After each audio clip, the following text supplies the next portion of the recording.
if you have children, this is one advice. This is more important to me than what I just said to you. Okay? I'm a younger person. I do not like when people praise me at all. There's a reason, because we all have our mistakes, we all have our own difficulties, we're all growing up in the United States. You know? There's always two sides to everything. What I want to say is, most of you older people, if you have kids, if you're gonna have kids, one advice I really want to give you guys, and if you're younger, you know what I'm talking about. Okay? None of us, most of the younger people, myself included, if you're young, you were born into Islam. Right? Islam is a religion that you're born into. Your kids, when you have kids, you have to realize that your kids, they were born into that religion, and they're Muslim because of you. A baby doesn't come out of the womb and says, okay, I'm going to pick, you know, I guess I'll go with this one. No. Whatever your parents are is what you're going to be. Okay? And I want you guys to think about this. You as adults have been through your life. Everyone makes mistakes. Everyone does things. And because of your life experiences, you are who you are today. If you're a Muslim that prays 5 times a day, if you're older, and if you love the religion so much, if you understand the beauty of it, it's because of your life experiences.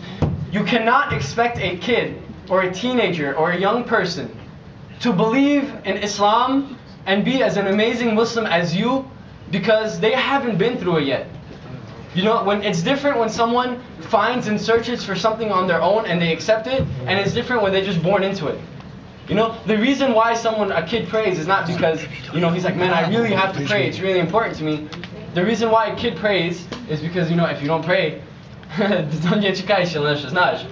so, yeah, see, he's laughing, he knows that's true. It's true. He doesn't, I swear, he knows it's true. On zna dobro.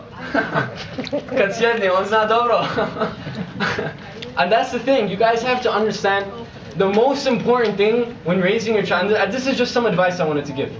The most important thing isn't making your child or trying to force them to become a better Muslim. The most important thing to do is to raise your kids with a love for the religion so that they want to do things on their own. You want to raise them in a way where they have an appreciation and love for the religion by themselves, so when you're not there, when the kaish isn't there, they're going to want to pray on their own. And you have to give them their space and time, because you can't expect a 12, 13, 14-year-old immediately to be like, wow, this religion is so amazing. I want to become an amazing Muslim. No, a 14-year-old kid today is not thinking that, I promise you, man. He's watching his NBA, he's playing Xbox, you know, Call of Duty. That's what's on his mind. Anything else is something that his parents are putting into him. So don't be too hard on your kids. You know, give them a little space and take them. Just look at the example of our religion with adults. When Islam first came to Mecca, right? What were the first ayahs that were revealed? Because this is how the Prophet ﷺ spread the religion originally when it first started. How did he start it? He didn't say, hey, how do you think Islam would have been spread if he went to the first person he was trying to bring Islam to, and he's like, hey man, if you don't pray, if you don't fast, if you don't do this, you're going to hell. People are like, okay, you know, okay, I'm not talking, I'm going to go my way, you go your way. The first ayahs that were revealed to Allah, to the Muslims and believers and people and humanity were what? Ayahs about, read. Get knowledgeable, learn about your religion first. Inform yourself. What afterwards? Allah subhanahu wa ta'ala sent ayahs about what? Hellfire, heaven. You know, these are the amazing things about heaven. If you're a good person, this is what you're going to get. If you don't, afterwards, 13 years later is when what? Alcohol wasn't banned in the beginning. It was banned so much later. And because Allah subhanahu wa ta'ala spent so much time informing them and building that love between Him and the believers, later on when He was like, hey man, you guys can't drink alcohol, it was just like, oh, okay, no problem. America, in the United States, if you're old enough, they tried to ban alcohol here. Did it work out? No. People started growing their own things, so many diseases because they were trying to do it themselves. So many people started getting arrested in the United States. What? They couldn't, the United States, which is like the superpower of the world, they couldn't even stop everyone in the United States from drinking alcohol. It was too crazy. But in the city of Medina, when Allah subhanahu wa ta'ala revealed the ayah where He said alcohol is not allowed, the streets were flowing. People that started to drink it, they threw it. People that had it in their mouth, they spit it out. Some people that even drank it went as far as what? Inducing vomit. Because that's how, you have to think, what makes a person want to do that? When you say something, they follow immediately. Right? The Prophet didn't have to walk around the city with like a shtap or something, hey, you're drunk, you know? He just said it and people did it. It was as simple as that. So that's what I'm trying to say. instead of focusing and trying, punishing your kids for not doing something, kind of enforce that love. Make that relationship between them and Allah subhanahu wa ta'ala. Teach them what Islam is. Teach them why it's beautiful. Teach them why it matters so much to you. Teach them why it made a difference in your life.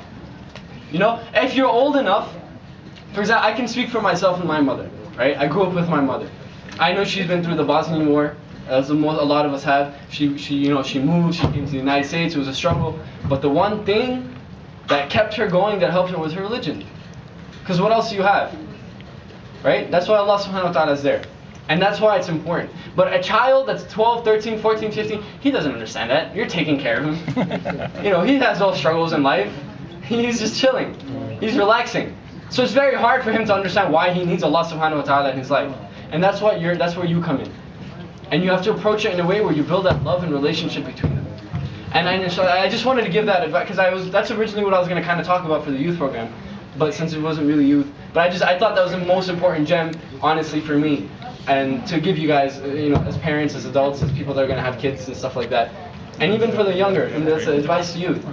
The most important thing I could say to you is find that relationship, build that relationship with Allah subhanahu wa ta'ala. Just read, study the Qur'an, read, inform yourself, and you'll find out why it's beautiful. And when you find out why it's beautiful, you will eventually believe it in yourself. So it's okay. People are talking. People are getting bored. I know when I have to stop. I know when I'm going too long. I've been talking enough. I've been talking enough to know when the ladies are bored and they're showing each other pictures of their sons and nephews, and so cute little babies and future husbands and all that. So inshallah, we're gonna end the talk here.